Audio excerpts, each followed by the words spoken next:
Okay, we're going to go over a few more examples on how to use the decimal trick.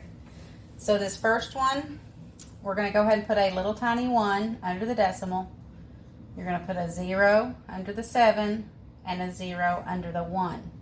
And you're going to read this. We have 5 and 71 hundredths, okay? If you want to know what place the 7 is in,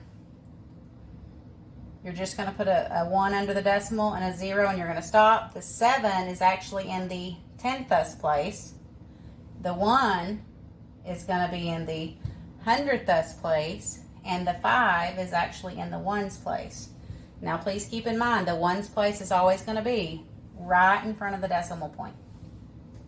And remember, the job of the decimal is to separate the whole number from the parts, okay? All right, the second example we're going to do is 0.03. We're going to do the decimal trick.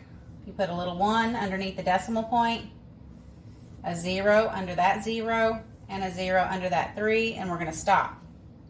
Okay, now you would not say anything because we have a 0 out front, so we just have 3 hundredths, okay?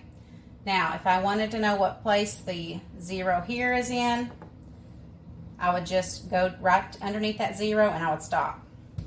Okay, if you want to know what place the 3 is, you're going to go all the way to the 3, and it's in the hundredths place. And this 0 here is in the ones place. The ones place is always going to be right in front of the decimal. Okay, last example. Okay, we're going to go ahead and put our little tiny 1. You're going to put a 0 under the 2, a 0 under the 5, and a 0 under the 7. Now, all of this goes together. So how would you say this number? It's 257. So let's read it all together. We have 6 and 257 thousandths. Okay? All right, let me erase that. All right, now, if we wanted to know what place the 5 was in, I'm going to do the decimal trick, and I'm going to stop under the 5. The 5 is actually in the hundredths place.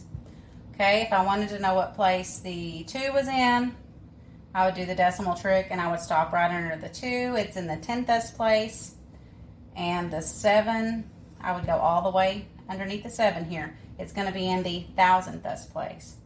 And again, the 6 is going to be in your ones. Okay, and the decimal point is separating the holes. You have 6 holes and 257 thousandths. Hope this helps.